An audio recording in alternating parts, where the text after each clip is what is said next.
This podcast is a citation as Turton AR 2018, entitled Why Do We Need a New Paradigm for Water Resource Management?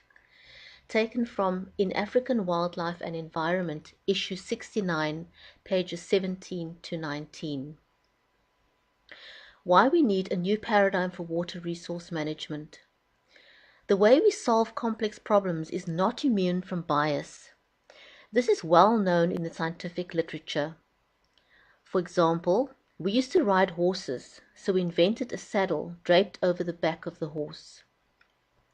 Then came the wheel, and we invented a bicycle. But we used the horse analog and called the seat a saddle, even though it is profoundly uncomfortable and not the ideal solution. So paradigms matter. They create an intellectual scaffold that we use to connect concepts and ideas when we develop solutions. This creates a filter through which we view problems, and they tacitly pre-select solutions. Over the last century, we have developed modern economies by essentially building dams and burning coal to generate steam to create electricity. Dams and fossil fuels are the very foundation of our modern economy, but both are now running into severe limitations, mostly of an ecological nature.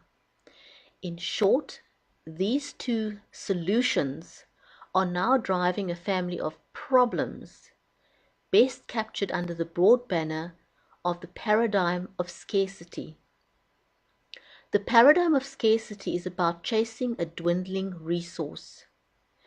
It is a clumsy response to a growing population base, but it also remains blind to that simple fact, and it now fails to allow other, more modern technologies to be considered in the first place. Simply stated, if the only tool in your workshop is a hammer, then everything looks like a nail. If we have water scarcity, we logically think we simply need more dams. But what happens when all the rivers have been reduced to a cascade of dams and a warming climate triggers accelerated loss to evaporation? Then what happens when the ecological processes collapse because they need a natural flood pulse to sustain themselves? Then what happens when these severely altered aquatic ecosystems become receiving bodies for masses of untreated sewage? Then what happens when estuaries become hypersaline because of the loss of fresh water inflows, triggering the collapse of ocean ecological systems such as the spawning of species that later migrate to sea to become food for people elsewhere? Then what happens when the aquifers are sucked dry and the last remaining groundwater dependent ecosystems crash, leaving nothing but a desert populated by angry people banded together in marauding parties fighting over what is left? This is the logical outcome of the paradigm of scarcity, and it is upon us whether we choose to accept it or not. Cape Town is potentially the first city in the world to succumb to this process, as we watch with bated breath to see if they can truly dodge the bullet that has already been fired at them. However, in South Africa, our paradigm of scarcity is underpinned by a culture of impunity, driven by the political system in which decisions are made. That culture of impunity means that no new ideas are tolerated. It also means that the decision makers are not informed by the best available science, engineering, and technology advisors, simply because those advisors are part of the culture of impunity. They survive off the flow of resources given to them by the decision-making elites, thereby becoming powerful gatekeepers that control the flow of information into the black box of decision-making. This culture of impunity is inextricably linked to the politics of patronage, in which the resources of the state, typically taxes collected by the fiscus, are diverted to the select few. This is how state capture has occurred, in which power is derived from controlling access to the trough from which the connected few are allowed to feed, in return for the patronage they give in sustaining that parasitic system.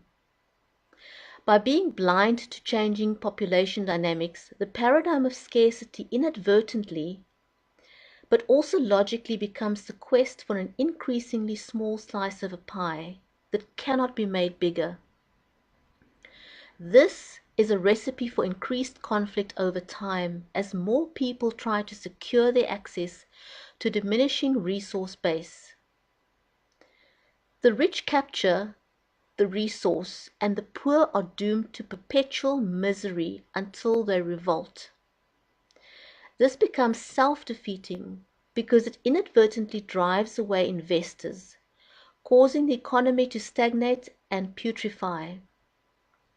State capture hastens the process of demise because the energy that sustains the system, taxpayers' money diverted from the fiscus to the trough feeders, starts to dwindle to the point where the economy collapses, jobs are lost, revenues to SARS decrease, and we no longer have the money needed to fund the very technology of which our future survival depends. In the political science literature, this is called zero-sum game, where the gains of one equate to the loss of another. Tennis works like that, where there can ultimately be only one winner.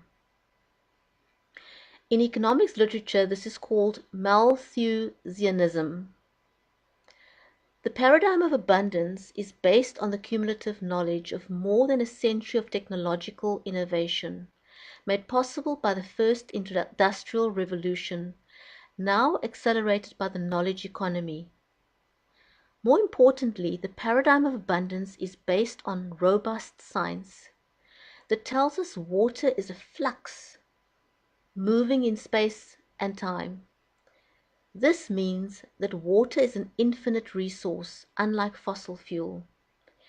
It can be replenished and reused, theoretically an infinite number of times. All we need to do this is embrace the very best science, engineering, and technology to create a new hydraulic foundation to our national economy. This is what I call a dual-stream reticulation economy, in which water of different quality and price is used for different purposes in different parts of our economy. More importantly, the paradigm of abundance is based on a culture of accountability.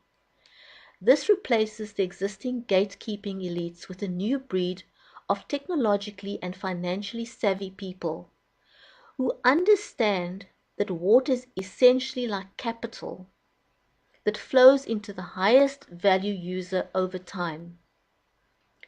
Both water and money flow. This is a profoundly important concept that is central to the paradigm of abundance. Hydrologists and financial analysts are two peas in the same pod, using almost identical tools to describe different things that are inextricably linked. The paradigm of abundance recognizes that the core problem being addressed is not water scarcity, but rather the relationship between the water that is available and the growing population that it has to sustain. Of even greater significance, it recognizes that water is not just something that people drink.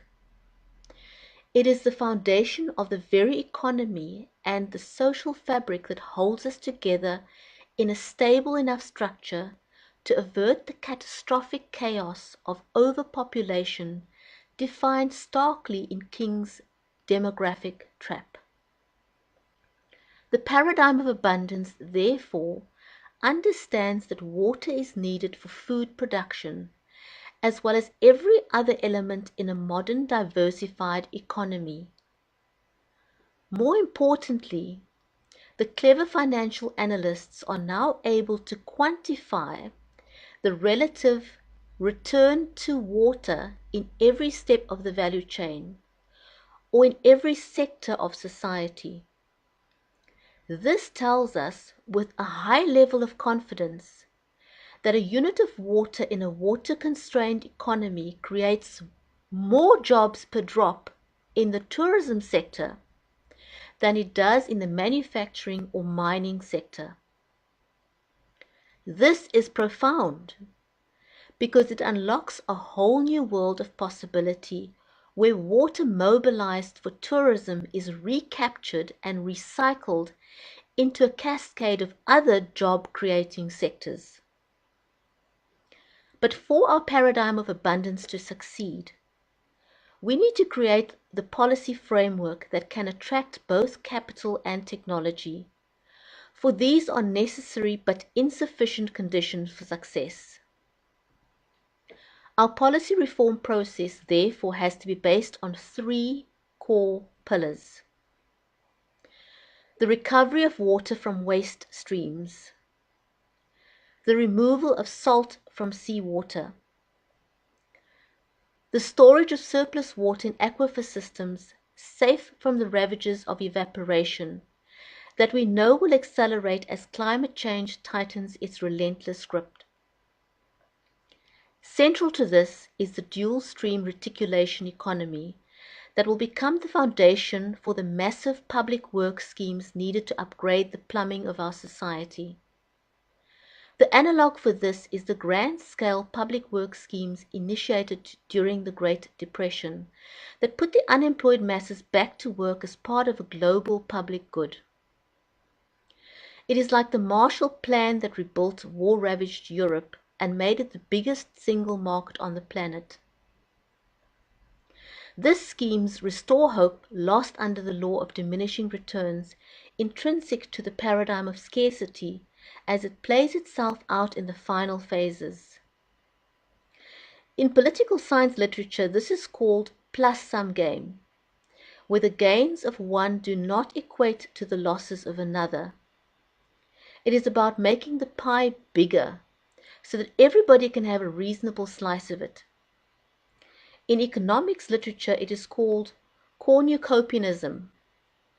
This is entirely achievable in South Africa. In fact, it is necessary if we are to have a viable future at all. We need to mainstream these very simple but profound ideas to create an unstoppable movement for positive change.